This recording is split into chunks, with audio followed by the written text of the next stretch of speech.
Yeah. So And like this, I've been toying with it. I've yeah, been toying with it a bit recently. I've been toying with being more not being manipulative, but trying to give women an amazing experience, getting inside their heads and push pulling and really trying to infiltrate their mind, but to give them a positive, amazing, well, emotional experience, yeah, right? Because the Michelangelo thing, it's not what people said, it's not what they did. They remember how you made them feel.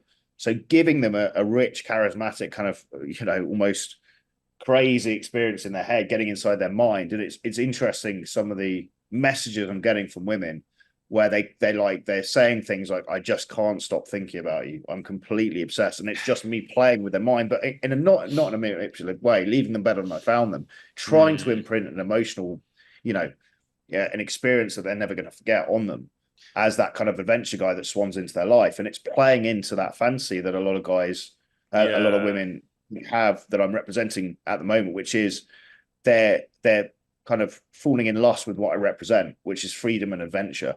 And women will basically, yeah, fall in lust with what you represent, not who you actually are. It's the mental side of things is so powerful actually, and It's you know, so powerful. It's way more powerful than guys give it credit to. And I think this is where the stupidity of men comes in, where men are thinking from our perspective about, oh, just get your dick out and be it's all about the visual. It's stupid. You're not thinking from the woman's perspective. Guys are thinking from the man's well, I mean, perspective. And this yeah, I mean, having some recent conversations with, you know, someone I was with recently, and and some of the things that she's said since, it's really quite eye opening actually, and it's actually causing me to reflect on my own behavior in some ways, because it's like, was I really that toxic?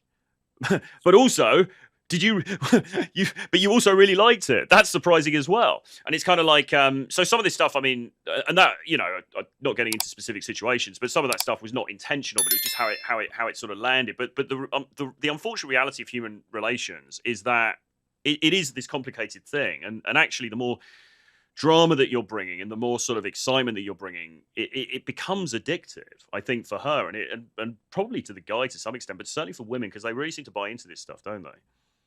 Well, you talk about the pain element and sometimes negative drama. According to the psychax guy, Mm, pain is 5 times more painful than pleasure is pleasurable, right? yeah, So if you think about that in terms of impactfulness, you want to be obviously good with people and bring this kind of magnetic, charismatic energy, and women are going to feel good around you. But if you deliberately, and I'm not saying this to guys should be doing this, but if you do insert accidentally or deliberately pain and drama, yeah, that bonds women to you even more in a way, as long yeah. as you're not being a total sadist. Well, and there were guys who used to talk about this, weren't there? I put, oh yeah, taking her soul and all this kind of stuff, and it's not something I've ever done intentionally, because I think that, well, and we can sit on the sidelines with that, because it is something that, on the one hand, it's doable, but on the other hand, ethically, is that the right thing to be doing or not? But certainly, and I think this is one of the wider problems we have with clients, though. Often is that they're not really, they're too much nice guys. They are too accommodating, too supplicating. They don't really understand this stuff. And also, probably because they haven't got a lot going on in their life anyway, they're just naturally much more going to fall into her frame and try and please her all the time, rather than being like you know, the sort of mysterious traveler who's coming in and out and bringing this kind of excitement and bringing this kind of drama. And that is a necessary component. Well, I'm not sure how easy it is to teach. It's not easy to teach you. Well, it's taken me absolutely years of fucking up thousands of times to figure out not even how to do it consistently, but how to do it sometimes effectively. But I'm Mm, doing it. I know it sounds like I'm trying to justify my actions here. If I am deliberately causing pain and inserting negative emotion and drama for the woman, I'm doing it from a position of trying because I actually like her. And it sounds ridiculous, but I'm trying to imprint an amazing experience on her. And mm, I'm not trying to break her heart, but I'm trying to give her an experience she'll never forget, because I think mm, that's what it's about, right? I think life is about a series of emotional experiments and just seeing what happens. And mm. I don't think there's anything wrong with emotion. And I think women absolutely thrive on it. And they want a guy who can create that feeling in them, both positive and negative. In Yeah. my opinion, there's probably some purists out there going, how dare you mess with a girl's emotions? I mean, look, let's be honest. I mean, women tend, in my experience recently, they don't mind their emotions being messed with. They come back. They get addicted to Mm, it. And I think I'm still taking the higher ground here. I'm not deliberately trying to fuck people over, but I'm trying to give them a very emotional experience. Yeah, yeah, it's a fascinating topic area. I mean, I've never set out to actually to even really quite do what you're doing, what you're talking about now. I've always kind of, although I've been very aware of these dynamics, I've always kind of been from the school of thought of, still the school of thought of leave them better than you found them kind of a thing. However, I in agree. reality, when I look at what's actually happened, in certainly there's a couple of situations I've got in mind over the last few years with me. If you spoke to those women, they would have a very different perception. They wouldn't be sitting here going, "Oh yeah, he left me better than he found me" or anything. They have a very different view of that. So naturally, my behaviour came out in a way that was sort of created more drama. It created more emotion. That wasn't necessarily because I was doing it as a strategy. It just kind of happened that way. But the reality is, at the same time, those women also were very much addicted to that as well at that point. Again, look at 50 Shades, look at Story of O. There's a balance and a kind of almost a symphony and a rhythm of very positive emotion, and they're very negative, painful. And that's the thing. That wave principle is what addicts women in, and that gives them this emotional journey. So, again, the purists will be like horrified by this, but the reality is you need both to create an emotional. The highs and the lows. The highs and the lows. You need the highs and lows, and if you're just playing the nice guy the entire time, it's fucking boring, right? Yeah. So, I mean, again, this is very tentative ground, isn't it, to talk about, because people just take this stuff completely the wrong way. But if you look at the most popular chick flick or chick porn, books, they tend to have this insertion of the highs and the lows, right? The painful and the pleasure. Yeah.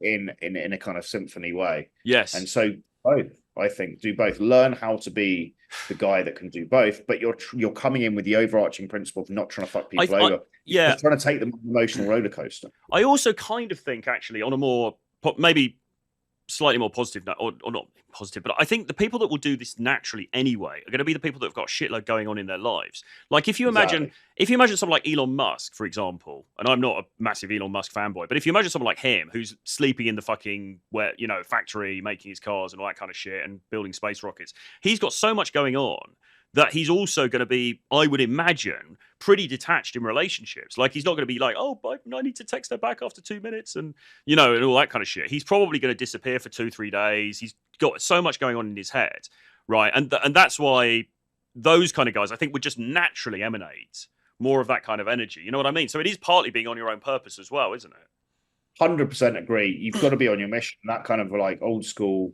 There's a great movie which is kind of playing into the kind of dominance and but masculine, feminine energy. I guess the old school Viking movie, right? The Northman. But the guy's on his mission, right? Yeah. And the girl is craving him, and she tries to sway him off his mission and say, "Hey, stay with me, stay with me, stay with me." And he's like, "No, I've got to go." And that's really what we want to get to. You're absolutely right. It's not about faking it. Yeah. Although if you don't have a mission going on, and there'll be some guys who figure that out. Yeah, it's better to fake it than not, in my opinion. But yeah, the reality is the best thing to do is actually be on your mission as a man and be time poor. Yeah. You shouldn't have, all day to be texting women and pandering to them. You should actually be leveling up as a man and becoming as high enough value as you can. And she's been popping up all over she's been around for a while, but she's been popping up all over recently. I know Sadia Pearl had a chat with Sadia Khan. She said that what a man should do to be a high value man is simply try and fulfill his potential. So whatever your potential is, try and fulfill that, right? And that automatically makes you high value. And I'd agree with that. I think too often in my own life, I haven't really had a mission or a purpose, and women can just smell that, and they can smell you haven't got much going on, and then you have to, play games more so than you should do. So I completely agree with you. I think men need to just level up and try and really just go after what they want in life. And if you don't have a particular mission or a life purpose, so we work with a sex coach, Bonaparte. He always talks about his life mission being, to help guys, see sex as a good sex as a birthright.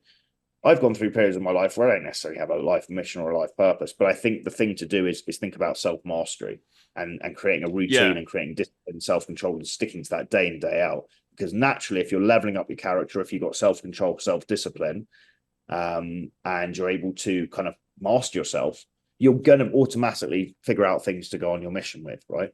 So Yeah, yeah, absolutely. I mean, we're kind of talking around it, but I think we're on the same page. Yeah, definitely. So actually, this girl Leah says that I think you've deleted the comment now, actually, Leah, but she says that she is she's a traditional Ukrainian woman, and she's with a super masculine American boyfriend. So Slava Ukraini, good to have you on here, and it sounds like sounds like you're doing well with that. So good stuff.